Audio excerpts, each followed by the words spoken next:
आज हमें पढ़ना है डिटर्मिनेशन की थ्योरी। एक्सचेंज रेट में एक्सचेंज रेट का मीनिंग आप देख चुके हो। एक्सचेंज रेट को कौन कौन से फैक्टर्स अफेक्ट करते हैं ये भी हम पूरा देख चुके हैं।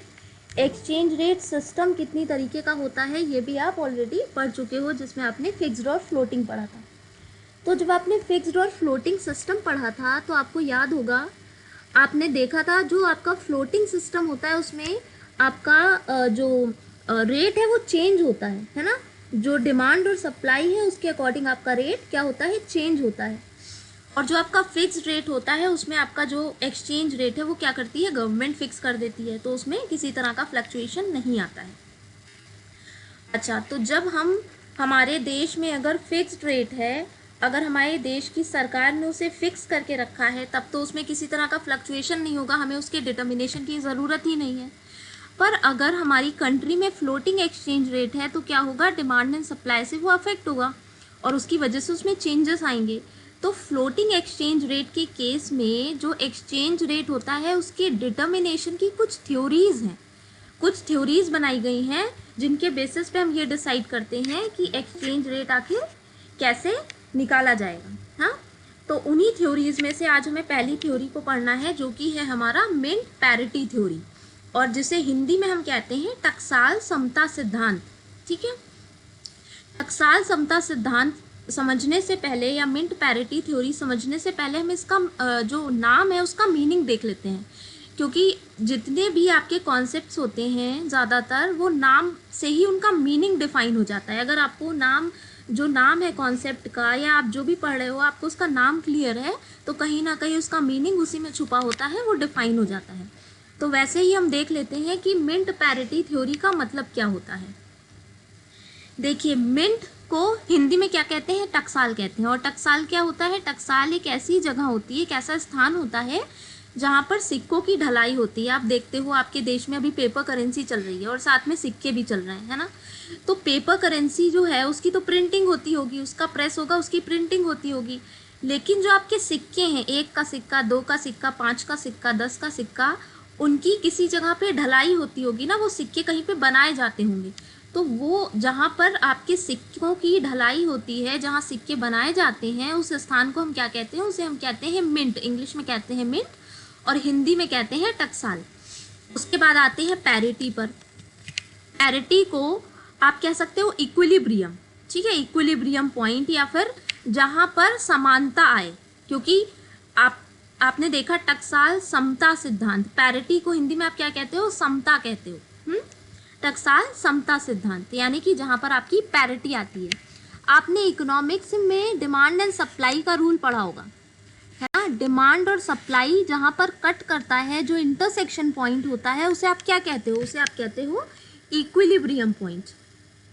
और जो आपका इक्विलिब्रियम पॉइंट होता है उसे आप ऐसे भी डिफाइन कर सकते हो, जैसे D इक्वल्स टू आपका S। क्या कहने का मतलब हुआ, यहाँ पर आपकी डिमांड और सप्लाई क्या है, इक्वल है। या अगर दूसरे शब्दों में हम कहें तो आपकी डिमांड और सप्लाई पैरिटी में है। पैरिटी और इक्विलिब्रियम का मतलब एक होता है ना। पैरिटी का मतलब है जहाँ पर चीज़ें संतुलन में होती हैं, चीज़ें इक्वल होती है, एक दूसरे के इक्वल हो जाती है, वहाँ पे क्या बन जाती है, वहाँ पे बन जाती है पैरिटी। क्लियर।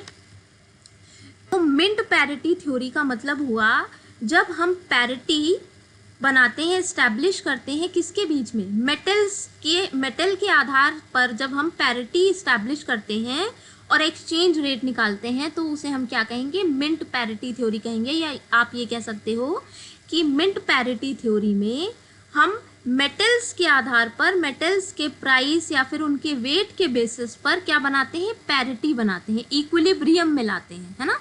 क्योंकि इक्विलिब्रियम में लाने का मतलब है आप जब फॉरेन करेंसी की बात कर रहे हो और आप एक्सचेंज रेट की बात कर रहे हो तो यहाँ पर 2 देश इन्वॉल्व है ना, 2 कंट्रीज इन्वॉल्व हैं। क्योंकि जब आप कन्वर्जन करोगे तो क्या करोगे, किसी एक देश की मुद्रा का किसी दूसरे देश की मुद्रा में ही तो परिवर्तन करोगे। जो कन्वर्जन होगा वो किस में होगा, एक कंट्री की करेंसी का दूसरी कंट्री की करेंसी में होगा, उसी को तो आप एक्सचेंज रेट बोलोगे। तो यहाँ पर 2 कंट्रीज इन्वॉल्व हैं कि नहीं। तो जब अब 2 कंट्रीज के जो कॉइन चल रहे हैं, जो वहाँ पे मुद्राएं चल रही हैं, उनके रेट्स में या फिर उनके वेट में हम पैरिटी ढूंढते हैं, इक्विलिब्रियम ढूंढते हैं, तो वहाँ पर जो एक्सचेंज रेट बनता है उसे हम क्या कहेंगे, उसे हम कहेंगे exchange rate through mint parity theory. अब सबसे पहले हम देख लेते हैं, क्योंकि हमने मेटल्स की बात की है ना, हम किस पर चल रहे हैं, हम मेटेलिक स्टैंडर्ड पे चल रहे हैं। आपने सुना होगा पहले सोने के सिक्के चलते थे, चांदी के सिक्के चलते थे। तो जब मेटेलिक स्टैंडर्ड था, जब विश्व में पेपर करेंसी नहीं चलती थी। अब आज के टाइम की बात की जाए तो आजकल तो पेपर करेंसी के साथ साथ वर्चुअल करेंसी भी आ गई है, पर बहुत पहले क्या होता था, पेपर करेंसी का नामो निशान नहीं था। पहले जो करेंसी चलती थी वो कैसी होती थी, कंप्लीटली मेटेलिक करेंसी होती थी।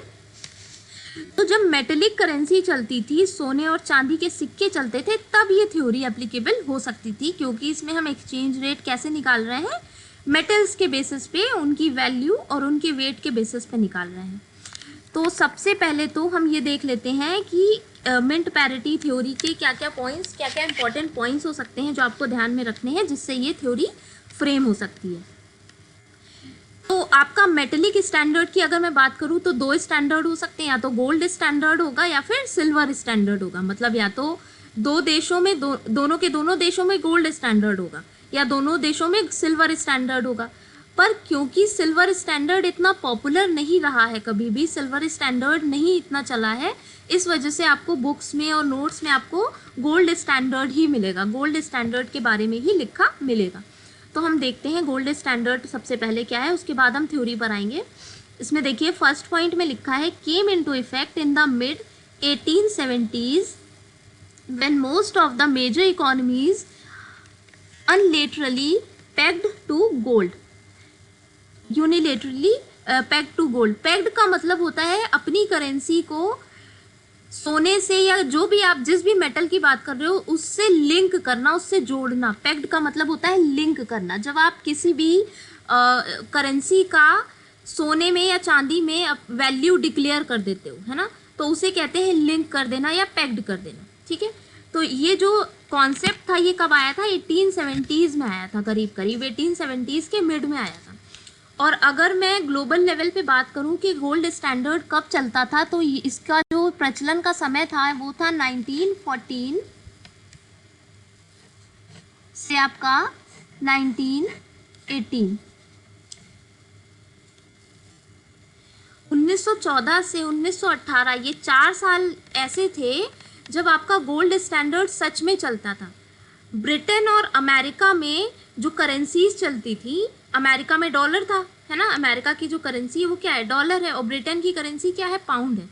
तो उन दोनों ही कंट्रीज ने अपनी अपनी करेंसीज को डिक्लेयर कर दिया था गोल्ड के टर्म्स में। उन्होंने बता दिया था कि $1 के बदले में हमारे देश में कितना गोल्ड, कितने ग्रेन गोल्ड दिया जाएगा या कितने ग्रेन गोल्ड खरीदा या बेचा जा सकता है।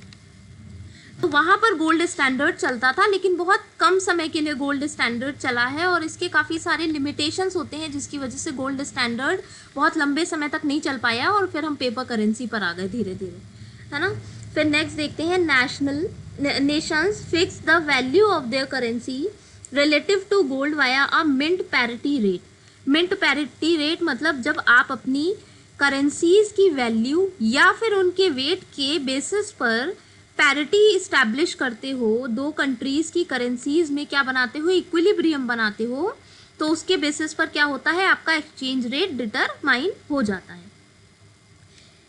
अच्छा, नेक्स्ट देखते हैं, established the convertibility of a currency for gold. देखिए ये पॉइंट आ गया जो मैं अभी बोल रही थी।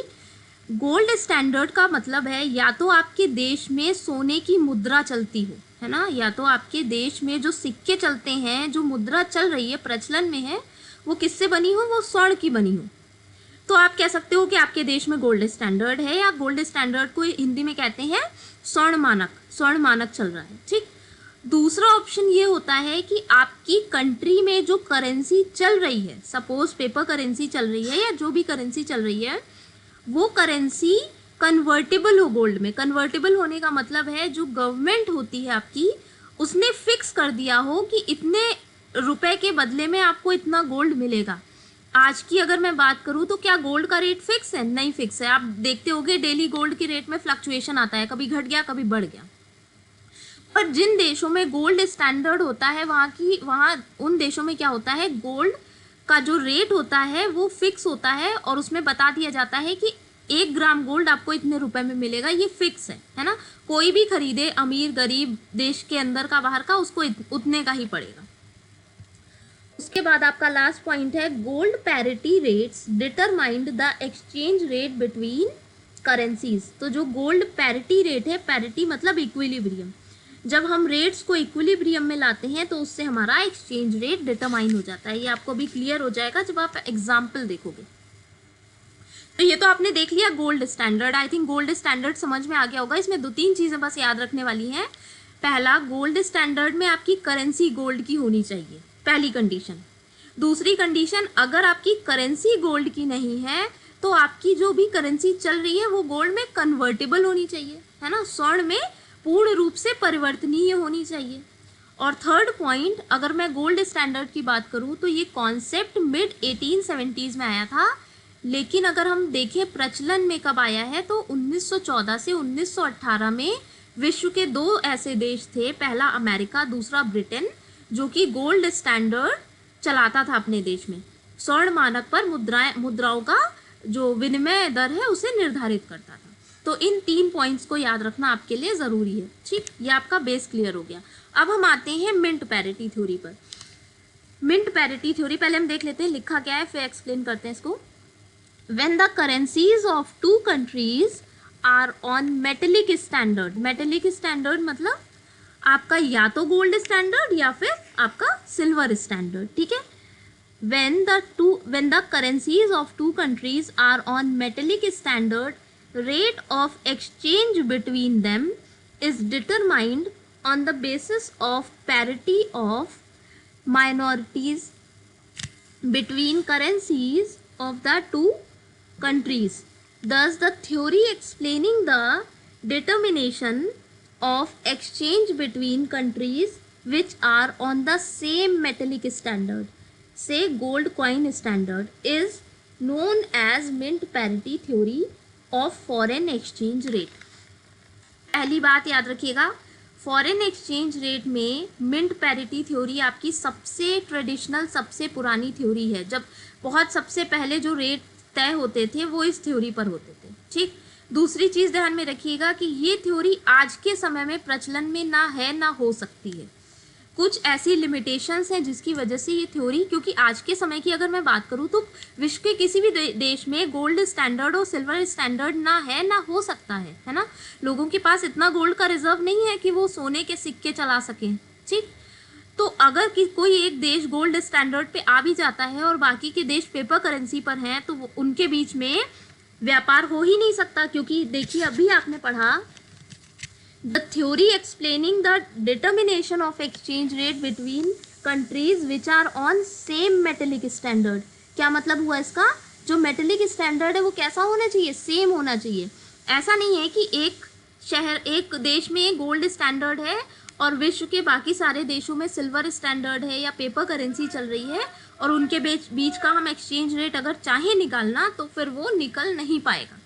तो इस वजह से अगर कोई एक देश गोल्ड स्टैंडर्ड या सिल्वर स्टैंडर्ड पे आ भी जाता है तो उसका कोई फ़ायदा नहीं होगा। जैसे अगर हम पूरे विश्व की बात करें तो कुछ ऐसे देश हैं जो बहुत गरीब हैं और कुछ ऐसे देश हैं जो बहुत अमीर है, जो शायद ये फॉलो कर सकते हैं आज भी, लेकिन उनका फॉलो करने का कोई फ़ायदा नहीं होगा क्योंकि एक्सचेंज रेट कैलकुलेट ही नहीं हो पाएगा। तो पहली चीज़ आपको क्या ध्यान में रखनी है कि मेटेलिक स्टैंडर्ड की बात हो रही है तो या तो सिल्वर स्टैंडर्ड होगा या गोल्ड स्टैंडर्ड होगा।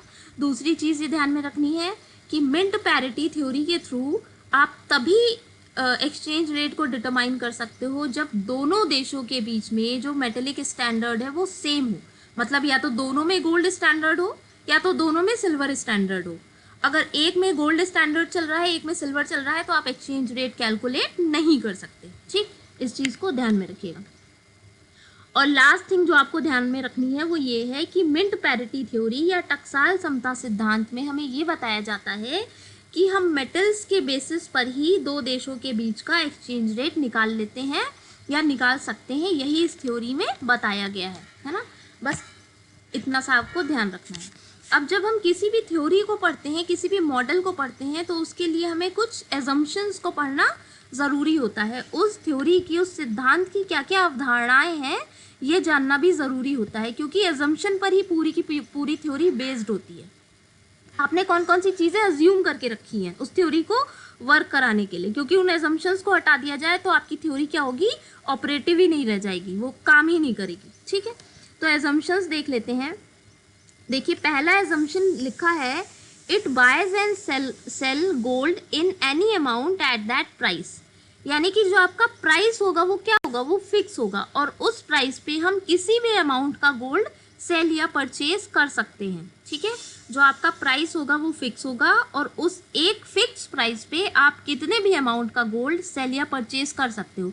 अगर आप 1 ग्राम खरीदोगे तो भी उतने का ही पड़ेगा, और अगर आप 50 ग्राम खरीदोगे तो भी उतने का ही पड़ेगा, उसमें कोई चेंज नहीं आएगा, कोई फ्लक्चुएशन नहीं आएगा। ठीक है, दूसरा, supply of money consist of gold और paper currency which is backed by gold. क्या मतलब हुआ इसका, देखिए जो मैं बोल रही थी कि या तो आपके देश में गोल्ड के कॉइन चलते हो, गोल्ड की करेंसी चलती हो, एक कंडीशन ये हो सकती है, और दूसरी कंडीशन ये हो सकती है कि आपकी कंट्री में जो करेंसी चल रही है वो गोल्ड में कन्वर्टेबल हो।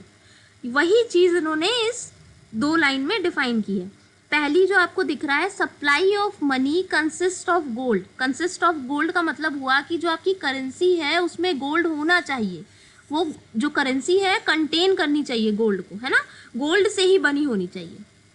या फिर बीच में देखिए और लगा है ना, और का मतलब या फिर अगर आपके देश में पेपर करेंसी चल रही है, जैसे कि आजकल आप देखते हो हमारे यहाँ पेपर करेंसी चल रही है, तो वो बैक्ड बाय गोल्ड होनी चाहिए। बैक्ड बाय गोल्ड मतलब आपका जो करेंसी है वो फुल्ली कन्वर्टेबल होनी चाहिए गोल्ड में। ठीक है, उसका रेट फिक्स होना चाहिए, फुल्ली कन्वर्टेबल होनी चाहिए। देश की सरकार को ये बता देना चाहिए कि अगर किसी को कोई एक जो भी कॉइन चल रहा है वो देगा, या अगर 1 रुपए का नोट देगा तो उसे उतने में कितना ग्राम गोल्ड मिलेगा, है ना, भले वो पॉइंट में हो पर कितना मिलेगा, वो एग्जैक्टली डिफाइन करना पड़ेगा गवर्नमेंट को। तो या तो गोल्ड की करेंसी हो, और या फिर जो आपकी करेंसी है वो बैक्ड बाय गोल्ड हो या कन्वर्टेबल इन गोल्ड हो। अच्छा, अब हम आते हैं थर्ड पॉइंट पे। थर्ड पॉइंट है हमारा, there is movement of gold between countries. इसमें एक और वर्ड आप ऐड कर लेना यहाँ पे, फ्री मूवमेंट या फ्रीली मूवेबल। आपका जो गोल्ड है वो फ्रीली मूवेबल होना चाहिए। फ्रीली मूवेबल मतलब जो आपका इंपोर्ट एक्सपोर्ट है उसमें किसी तरह का रिस्ट्रिक्शन नहीं होना चाहिए। अगर आज के समय की बात करें तो क्या कंप्लीटली फ्री है, रिस्ट्रिक्शन फ्री है गोल्ड का इंपोर्ट एक्सपोर्ट? नहीं। आपने सुना होगा ना, सोने की तस्करी होती है।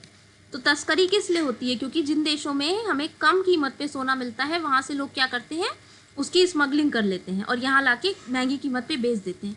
तो अगर इंपोर्ट और एक्सपोर्ट फ्री होगा तो लोग खरीद नहीं लेंगे। जहाँ सोना सस्ता मिल रहा है जिन देशों में, हम यहाँ से खरीदने की बजाय हम सीधे वहाँ से खरीदेंगे, पर नहीं खरीद सकते क्योंकि इंपोर्ट और एक्सपोर्ट पर रिस्ट्रिक्शंस हैं। और जब हम मिंट पैरिटी थ्योरी की बात करते हैं और जब हम मेटेलिक स्टैंडर्ड की बात करते हैं तो वहाँ पर जो आपका इंपोर्ट एक्सपोर्ट होता है वो कैसा होता है, वो कम्प्लीटली फ्रीली मूवेबल होता है, उसमें किसी तरह का रिस्ट्रिक्शन नहीं होता। अब हम आते हैं फोर्थ पर, capital is movable with in countries. Capital का मूवमेंट जो होगा वो भी आपका कैसा होगा, कम्प्लीटली फ्री होगा। आप गोल्ड दे के पैसे ले सकते हो या फिर पैसे लेके गोल्ड दे सकते हो, उसमें किसी भी तरह की कोई प्रॉब्लम नहीं होगी, कोई रिस्ट्रिक्शन नहीं होगा।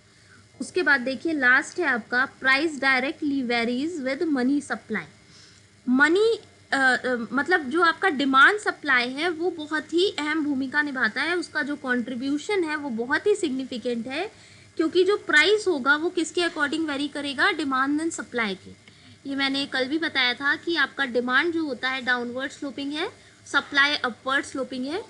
इन केस आपकी सप्लाई में कोई चेंज नहीं आए और आपकी डिमांड इंस्टेंटली बढ़ जाए तो उसका क्या इम्पैक्ट होगा, उसका इम्पैक्ट ये होगा कि आपके प्राइजेस भी क्या होंगे, पहले से बढ़ जाएंगे, क्योंकि आपको क्या करना पड़ेगा, आपको उतनी ही सप्लाई में ज़्यादा डिमांड पूरी करनी है ना। आपके पास सप्लाई लिमिटेड है पर आपको आपकी डिमांड पहले से ज़्यादा बढ़ गई है, तो ऐसी कंडीशन में क्या होगा, आपका जो वो रेट है वो क्या हो जाएगा, प्राइस है वो क्या हो जाएगा, वो पहले से बढ़ जाएगा, है ना। और अगर आपका डिमांड कांस्टेंट रहता है और सप्लाई आपकी बढ़ जाती है तो क्या हो जाएंगे, रेट्स क्या हो जाएंगे, फॉल कर जाएंगे। तो इसीलिए लिखा है price directly varies with the money supply. जो आपका सप्लाई एंड डिमांड होगा उसके साथ वो डायरेक्टली वेरी करेंगे, घटे बढ़ेंगे। अब हम आते हैं एक्सचेंज रेट हम निकालते कैसे हैं। जब हम मिंट पैरिटी की बात करते हैं तब हम एक्सचेंज रेट निकालते कैसे हैं। तो देखो इसकी दो कंडीशंस हो सकती हैं। पहला तो मैंने आपको बोला कि आपकी कंट्री में सोने के सिक्के चल रहे हो, एक कंडीशन ये हो सकती है। दूसरी कंडीशन ये हो सकती है कि आपके यहाँ जो करेंसी चल रही है उसको आपने गोल्ड में डिफाइन किया हो, है ना, gold backed by the gold हो। तो पहले तो हम पहली कंडीशन देख लेते हैं क्योंकि वो ज़्यादा इजी है। अगर आप ये मान लीजिए कि आपके देश में, इमेजिन कीजिए एक कंट्री है अमेरिका और दूसरा है इंडिया, ठीक है, एक कंट्री है अमेरिका, एक कंट्री है यूएस और एक है आपका इंडिया। अब अगर मैं कहूँ कि यूएस में चल रहा है डॉलर और यूएस में कॉइन चल रहा है जो कि आपका है 20 ग्राम्स का। मान लीजिए यूएस में कोई कॉइन चल रहा है, वो कितना है, वो है 20 ग्राम गोल्ड का, 20 ग्राम 24 कैरेट गोल्ड का। और इंडिया में जो कॉइन चल रहा है वो 5 ग्राम का है, 5 ग्राम का है और 24 कैरेट गोल्ड है।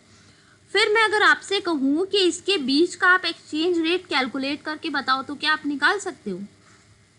इजी लैंग्वेज में अगर मैं बोलूँ, सपोज आपके पास 4 पेंसिल हैं, मेरे पास 2 पेन है, मैंने बोला कि आप मुझे 4 पेंसिल दे दो, मैं आपको 2 पेन दे दूंगी, ठीक है। तो क्या आप एक पेन का एक्सचेंज रेट निकाल सकते हो। मतलब मैं अगर आपको एक पेन चाहिए हो, सिर्फ 2 पेन ना चाहिए हो, एक पेन चाहिए हो, तो आपको कितनी पेंसिल देनी पड़ेंगी, मुझे 2 पेंसिल देनी पड़ेंगी।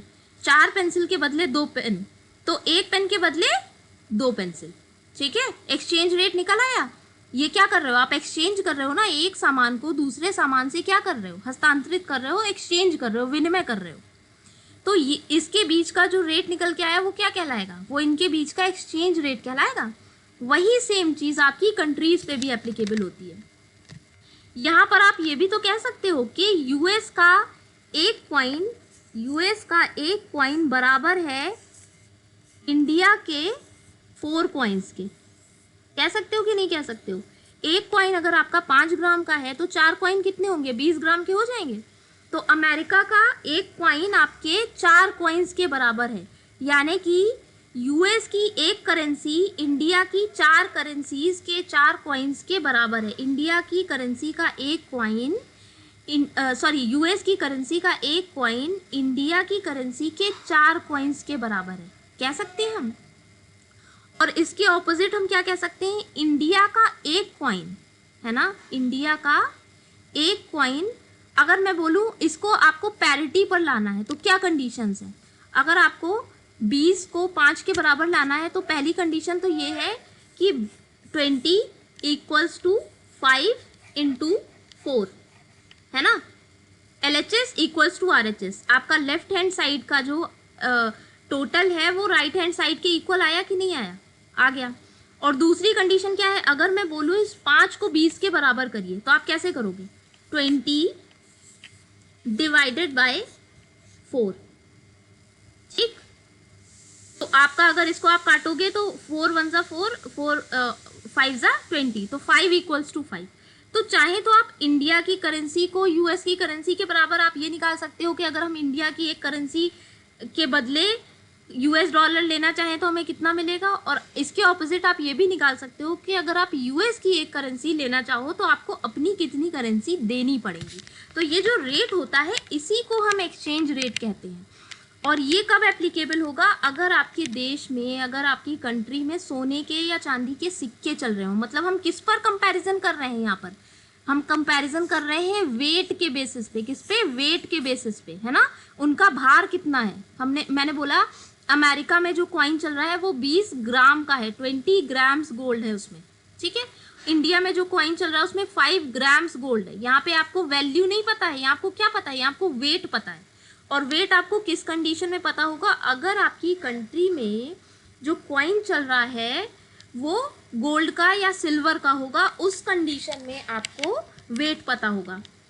यहाँ पर आपने 2 कंडीशंस पढ़ी थी एजम्पशन, जब हम पढ़ रहे थे तो सेकेंड वाले एजम्पशन में आपने देखिए फर्स्ट लाइन में पढ़ा था ना कि supply of money consist of gold. तो एक कंडीशन ये होती है कि हमारा जो कॉइन है, हमारी जो देश की मुद्रा है प्रचलन में, वही सोने या चांदी की बनी है। और दूसरी कंडीशन ये होती है कि हमारे देश में जो मुद्रा है वो तो सोने चांदी की नहीं बनी होती, लेकिन वो सोने और चांदी जो भी स्टैंडर्ड है आपका, उसमें परिवर्तनीय होती है, उसमें कन्वर्टेबल होती है ना, बैक्ड बाय द गोल्ड। तो दो कंडीशन हो गई।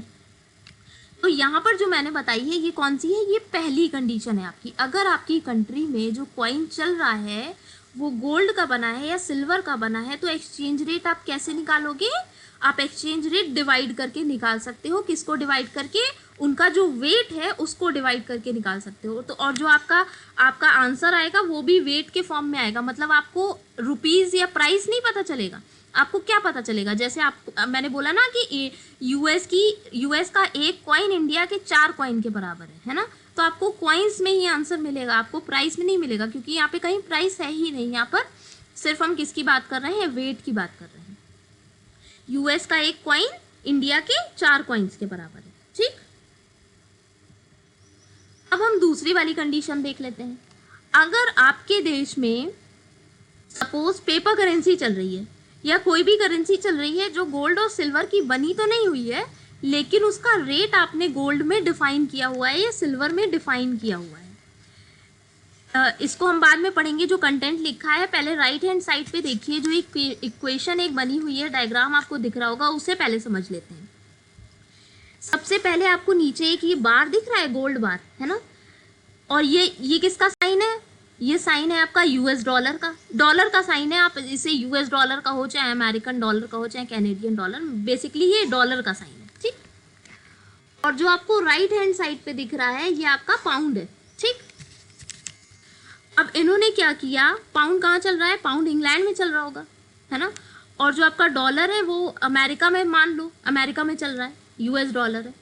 तो इन्होंने क्या किया है, इन्होंने ये जो गोल्ड है, सपोज मान लो ये 10 ग्राम गोल्ड है, तो अमेरिका ने कहा हमारे यहाँ पे हम डिक्लेयर कर देते हैं कि 10 ग्राम गोल्ड की कीमत या 10 ग्रेन्स गोल्ड की कीमत कितनी होगी? $20.648 होगी।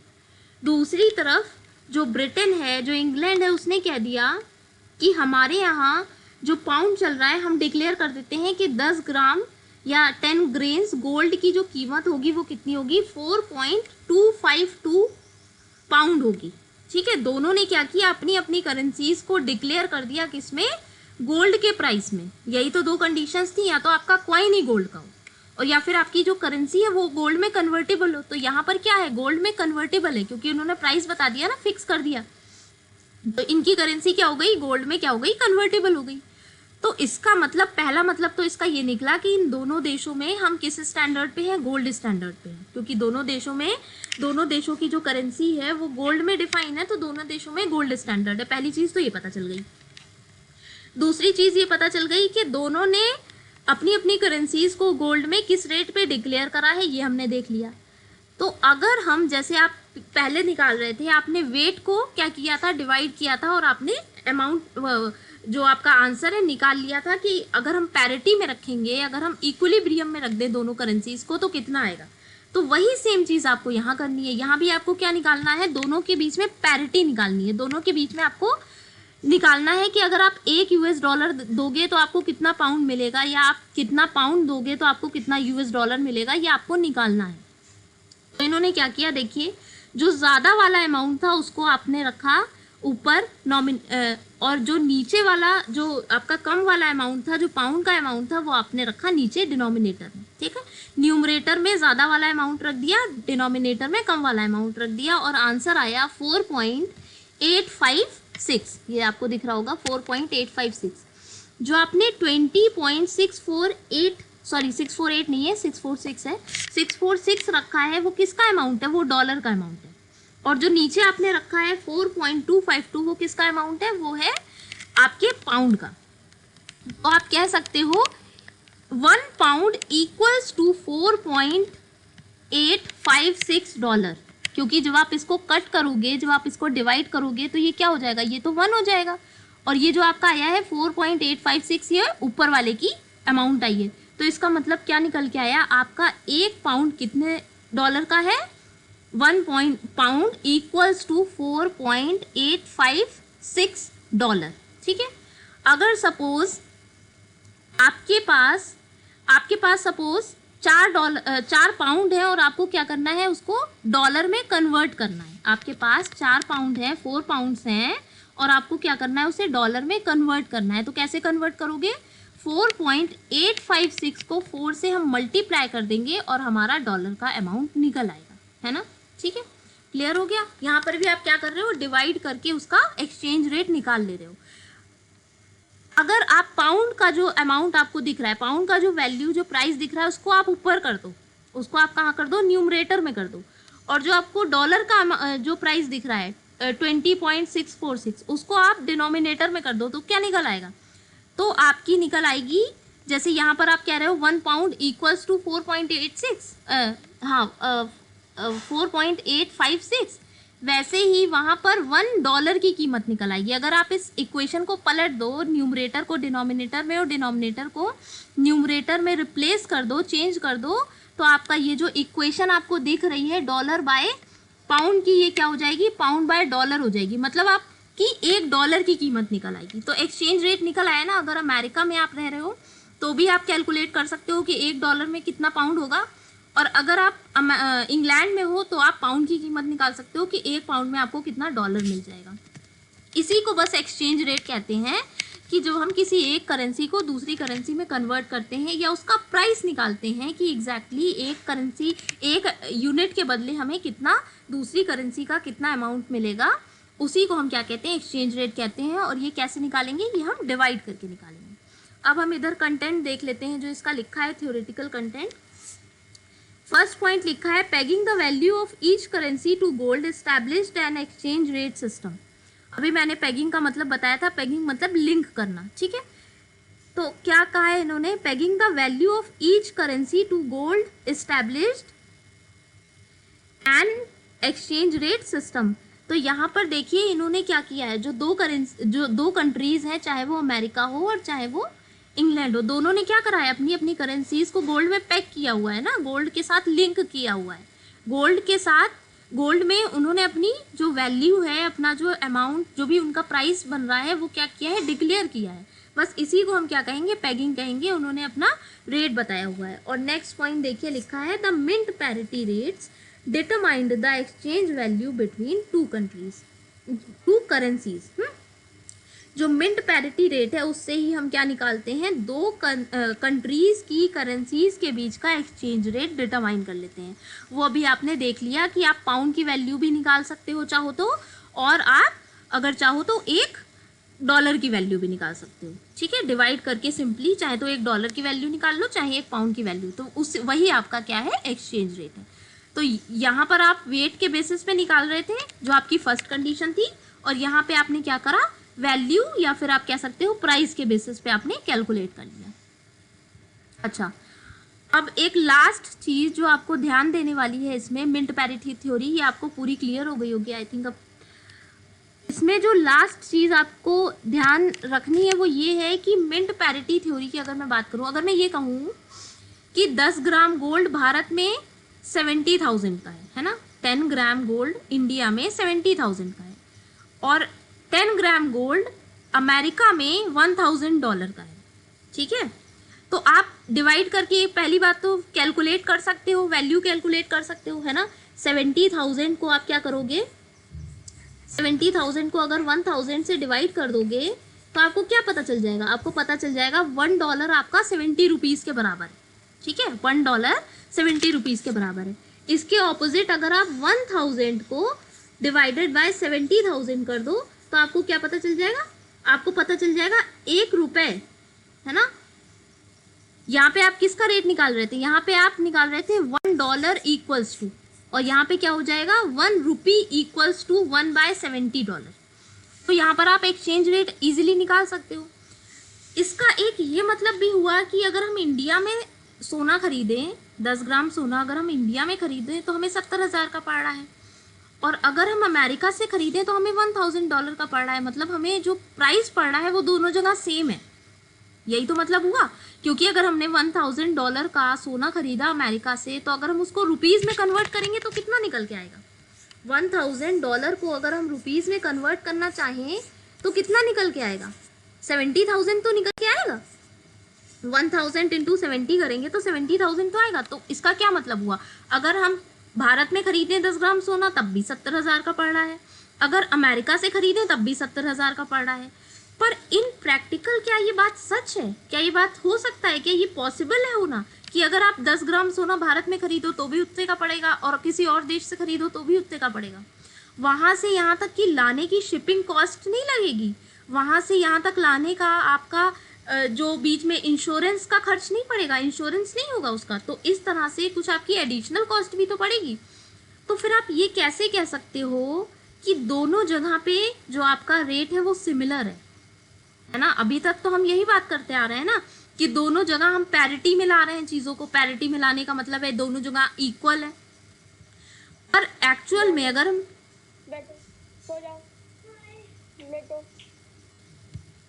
अगर हम प्रैक्टिकली बात करें इस चीज़ की तो ये चीज़ पॉसिबल नहीं है ना? प्रैक्टिकली दो देशों में अगर बिल्कुल इक्वल हो जाएंगी अमाउंट्स तो फिर क्या हो जाएगा, जो शिपिंग कॉस्ट है हम ये मान रहे हैं कि शिपिंग कॉस्ट 0 है, हम ये मान के चल रहे हैं, तब हम इस चीज़ को एप्लीकेबल कर सकते हैं। पर वास्तव में तो ऐसा है ही नहीं। अगर हम अमेरिका से कुछ मंगाएंगे, ऑस्ट्रेलिया से कुछ मंगाएंगे तो कुछ ना कुछ शिपिंग कॉस्ट तो जाएगी ना, कुछ ना कुछ इंश्योरेंस का खर्चा तो जाएगा। तो फिर यहाँ पे एक थोड़ा सा चेंज देखने को मिला। वो चेंज ये था कि कहा गया कि जो आपका ट्रांसपोर्टेशन कॉस्ट है हम उसको भी जोड़ेंगे और उसको भी घटा के निकालेंगे कि आखिर जोड़ने के बाद और घटाने के बाद हमारी लिमिट्स क्या क्या आ रही हैं, है ना?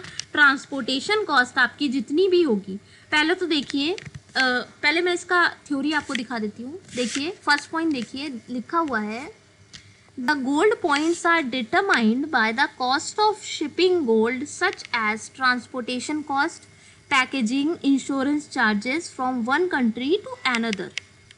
इन्होंने बोला कि आपने पैरिटी तो ढूंढ ली, आपने ये तो देख लिया कि कहाँ पे हम पैरिटी में हैं, कहाँ पे हम इक्विलिब्रियम में हैं, कहाँ पर दोनों देशों में हम करेंसीज की वैल्यू को या फिर हम उसके वेट को इक्वल कर सकते हैं, ये तो हमने इजीली निकाल लिया डिवाइड करके, ठीक।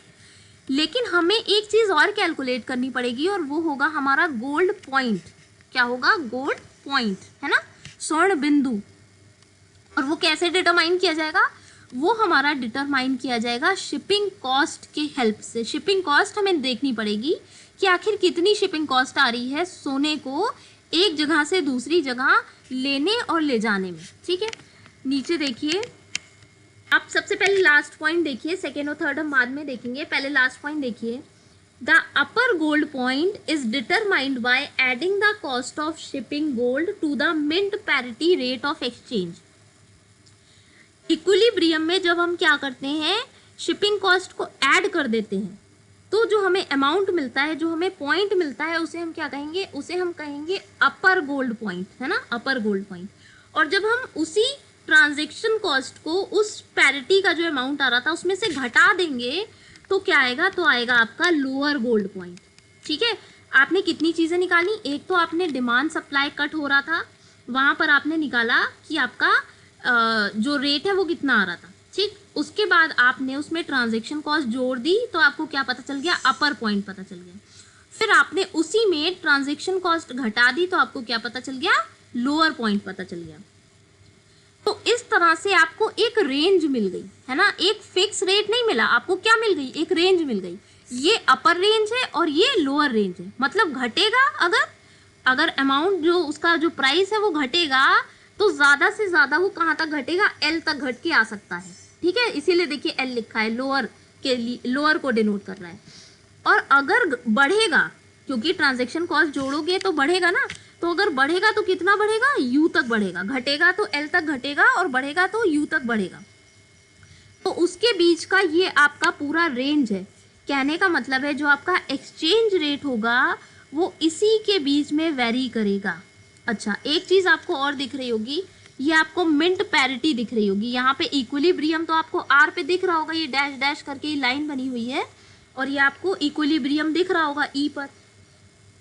और इक्विलिब्रियम से थोड़े से ऊपर आपको दिख रहा होगा मिंट पैरिटी, है ना।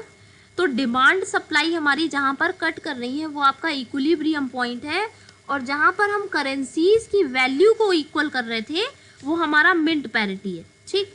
उसके जो हमारा गोल्ड अपर पॉइंट है और गोल्ड लोअर पॉइंट है, उसके बीच में ही हमारा एक्सचेंज रेट वेरी करेगा। कहने का मतलब है आपका एक्सचेंज रेट एल पर भी हो सकता है, आपका एक्सचेंज रेट यू पर भी हो सकता है, एम पर भी हो सकता है, आर पर भी हो सकता है, और इसके बीच में जितना भी ये स्पेस दिख रहा है आपका एक्सचेंज रेट कहीं पर भी वेरी कर सकता है। ठीक है, यही बताया गया है इसमें थ्योरी में, मिंट पैरिटी थ्योरी में गोल्ड पॉइंट्स की हेल्प से, कि हम ट्रांजैक्शन कॉस्ट को इग्नोर नहीं कर सकते, हमें उसको इंक्लूड करके ही अपना रेट डिटरमाइन करना पड़ेगा। और जब हमने ट्रांजैक्शन कॉस्ट को इंक्लूड कर लिया तब हमें एक पॉइंट नहीं मिला, तब हमें क्या मिल गई, एक रेंज मिल गई, और उस रेंज में ही हमारा एक्सचेंज रेट हो सकता है, और वो कुछ भी हो सकता है, अपर से ऊपर नहीं जाएगा और लोअर से नीचे नहीं जाएगा, ये कंडीशन होती है। इसी वजह से जो आपका अपर है वो देखिए लिखा है गोल्ड एक्सपोर्ट पॉइंट, और जो नीचे वाला है वो लिखा है गोल्ड इंपोर्ट पॉइंट। कहने का मतलब है अगर रेट इससे ज़्यादा हो गया, यू जो पॉइंट है, अगर रेट आपका यू से ज़्यादा चला गया तो लोग क्या करेंगे, गोल्ड एक्सपोर्ट करना स्टार्ट कर देंगे, क्योंकि उन्हें बाहर से गोल्ड की ज़्यादा कीमत मिल रही है। अपने देश में उनका जो एक्सचेंज रेट है वो कम है, पर उन्हें ज़्यादा कीमत जब मिल रही है तो वो क्या करेंगे, गोल्ड एक्सपोर्ट करना स्टार्ट कर देंगे। और अगर इससे नीचे चला गया तो वो क्या करेंगे, वो गोल्ड इंपोर्ट करना स्टार्ट कर देंगे, खरीदना स्टार्ट कर देंगे, क्योंकि उन्हें बहुत सस्ता मिल रहा है। तो इस वजह से इस रेंज के बाहर हम नहीं जा सकते, ना तो ऊपर जाएंगे ना नीचे जाएंगे, इसी के बीच में हम वेरी करेंगे। अब इसका लास्ट सेकेंड और थर्ड पॉइंट बस बचा है, ये देख लेते हैं जल्दी से। For example, an American exporter willing to buy pounds for with dollars to pay for his imports from England will pay a price above the mint parity if necessary, but that price must not be greater than the cost of buying gold in America and shipping it to England to acquire points। ये जो मैंने आपको ऊपर you वाली बात बताई थी वही चीज़ इसमें लिखी हुई है कि इस पॉइंट से ऊपर नहीं जा सकता आपका गोल्ड पॉइंट। ठीक है, और आपका जो ये सेकेंड जो थर्ड वाला पॉइंट है इसमें आपका लोअर, जो आपका लोअर गोल्ड पॉइंट है उसके बारे में लिखा है कि इसके नीचे नहीं जा सकता। बस आपको इतनी चीज़ें ध्यान रखनी है।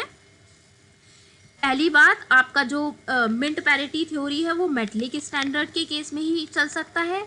दूसरी बात, मिंट पैरिटी थ्योरी में हम जो मेटल्स होते हैं या तो उनके वेट के बेसिस पे या उनकी वैल्यू के बेसिस पे पैरिटी इस्टेब्लिश करने की कोशिश करते हैं, इक्विलिब्रियम इस्टेब्लिश करने की कोशिश करते हैं, है ना, समानता बनाते हैं।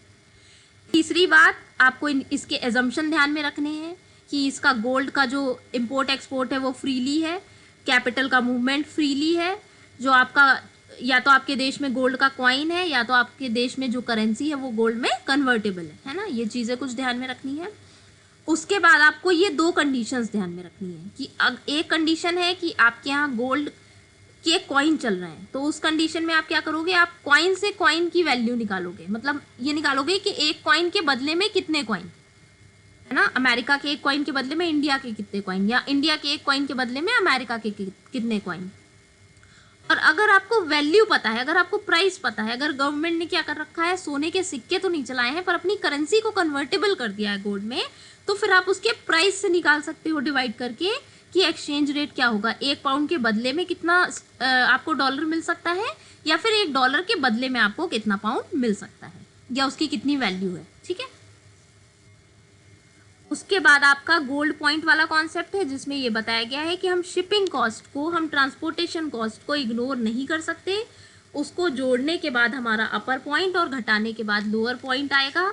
अपर पॉइंट को गोल्ड एक्सपोर्ट पॉइंट कहेंगे क्योंकि इसके बाद लोग क्या करेंगे, एक्सपोर्ट करना स्टार्ट कर देंगे अगर इससे भी ज़्यादा बढ़ गया, और इससे गोल्ड इंपोर्ट पॉइंट, नीचे वाले पॉइंट को गोल्ड इंपोर्ट पॉइंट कहेंगे क्योंकि अगर इसके नीचे चले गए तो लोग क्या करेंगे, गोल्ड इंपोर्ट करना स्टार्ट कर देंगे। तो बस इतनी ही चीज़ें आपको ध्यान में रखनी है। और हाँ, एक चीज़ ये और ध्यान में रखनी है कि जो आपकी मिंट पैरिटी थ्योरी है उसका ख़त्म होने का रीज़न था वो ये था कि एक तो सारे देशों के पास इतना सोना नहीं है कि वो इस थ्योरी को और इस कॉन्सेप्ट को चला सकें। दूसरा ये है कि यहाँ पर कुछ गरीब देश हैं, कुछ अमीर देश हैं, तो सेम स्टैंडर्ड को फॉलो करना भी पॉसिबल नहीं है ना। और आजकल जब हम वर्चुअल करेंसी, ऑनलाइन पेमेंट्स की बात करते हैं तो ऐसे में ये सोचना कि सोने के सिक्के होंगे, ये तो कम्प्लीटली क्या इमेजिनरी कह सकते हो आप है। तो इस वजह से कई सारे रीजंस थे जिसकी वजह से हमारा ये मेटलिक स्टैंडर्ड बहुत ज़्यादा समय तक नहीं चल पाया और फेल हो गया, और फिर हम पेपर करेंसी पर आ गए। Okay, so thank you.